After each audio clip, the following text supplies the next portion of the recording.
What's up, guys? New review for y'all, and today we're going to be looking at the Spyderco Dragonfly, this little guy right here. So before the review gets a little farther, I'll give you guys some specs real quick. Length overall is 5 17/16 of an inch. Length closed is 3 7/32 of an inch. Hole diameter is 7/16 of an inch. Blade length is 2 5/16 of an inch. Cutting edge is 1 7/8 inches. Blade thickness is 3/32 of an inch. Weight is 1.2 ounces, and blade steel is VG10. Got through all that quick, and now we can get to the knife. You can see this little baby knife here.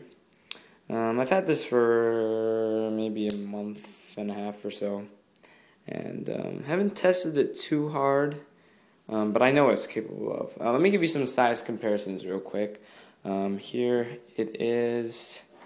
By It's Wee Lonesome. Here's a Boker Warcom. Here is a standard Zippo. And here is a Spyderco Shockwave. You can see it's about the length of 2 Zippos. But getting onto the knife itself, I mean, this is basically just one of the classic designs from Spyderco. You know, everybody knows about the Dragonfly. At least I would hope so. At least if you watch Nothing Fancy, you should.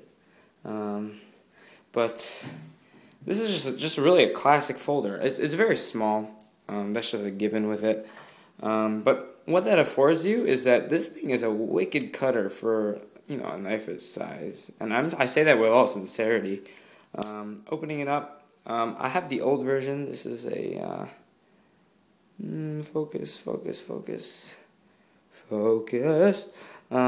We have an old version here, so it has the Spyderco AUS 8 stainless steel. So it's the old models. I believe the first ones were like ATS 55, and then they came out in AUS 8, and now they're in VG10, and they still are. And this is the old generation. There's a new Dragonfly 2 out, which I do think is superior. But this review will just pertain to this knife. I'm going on to the blade. I mean, how that blade is such a wicked cutter is Spyderco's fantastic serrations. A lot of people say they rip a lot. I think they're actually really good cutters. This one is actually sharp enough that I can just shave paper with each of the individual serrations, but, you know, this is a mean cutter. Really, I would compare it, you know, in efficiency to like a blade practically this length. Depends what material, obviously, but I mean, cutting cardboard, this thing performed like a knife this big. I'm not even lying. It just zipped really right through everything, and with that full flat grind, it does it really well.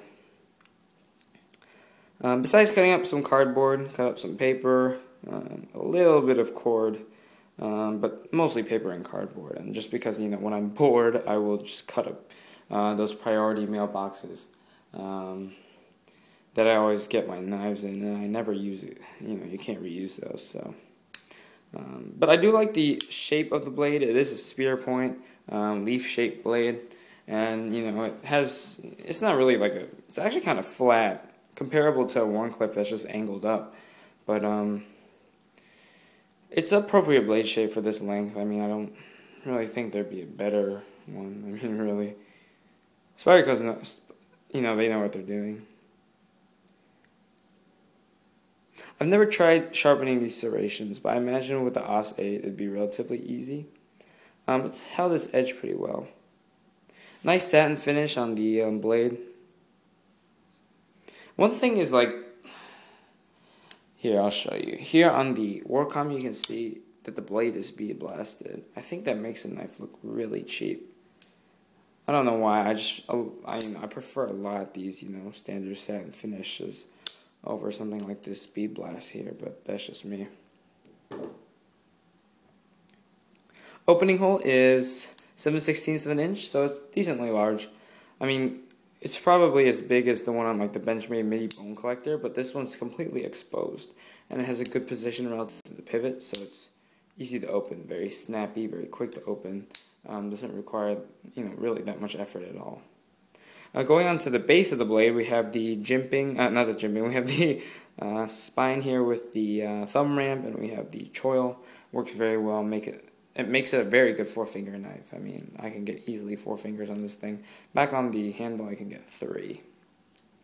But it's a very comfortable grip, especially for a knife this size. It's really impressive how they make the handle so comfortable, but the cutting power is so good in such a small package.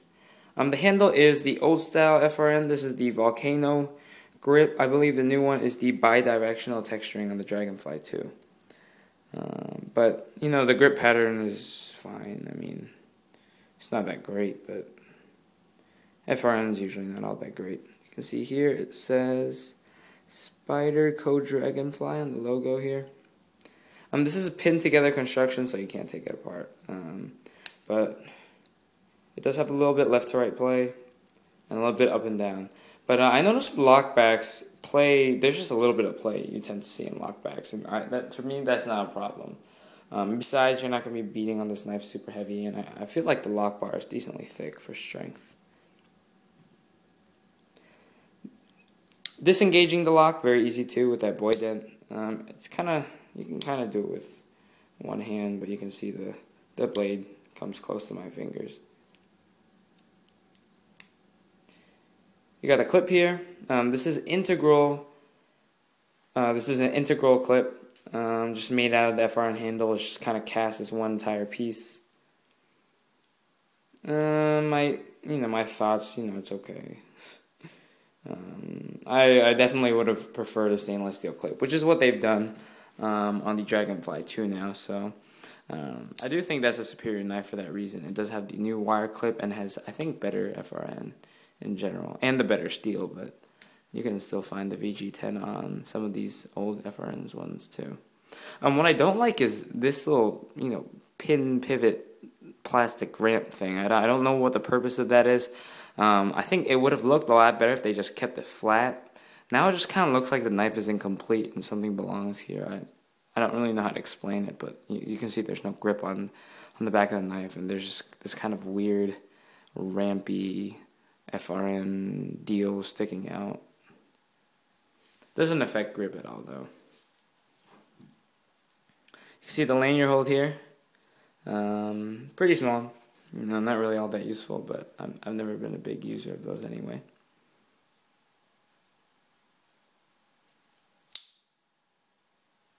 Uses for this knife, I don't really think you can use it in that many applications. Especially just because of its size. You have to be realistic. But for its size, it's a very good performer in a lot of tasks.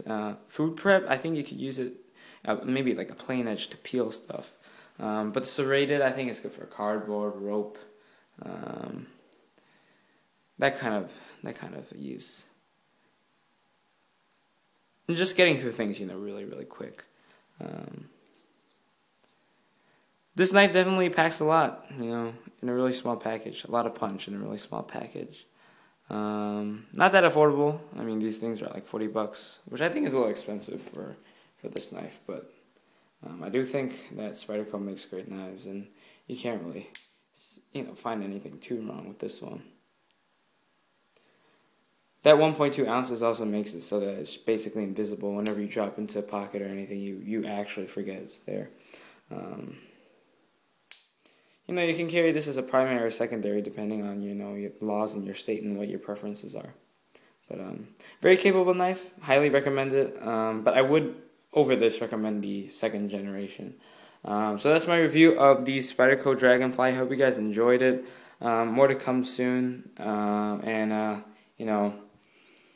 Let me know what I should be doing, and if you can, subscribe. Alright, peace. Bye.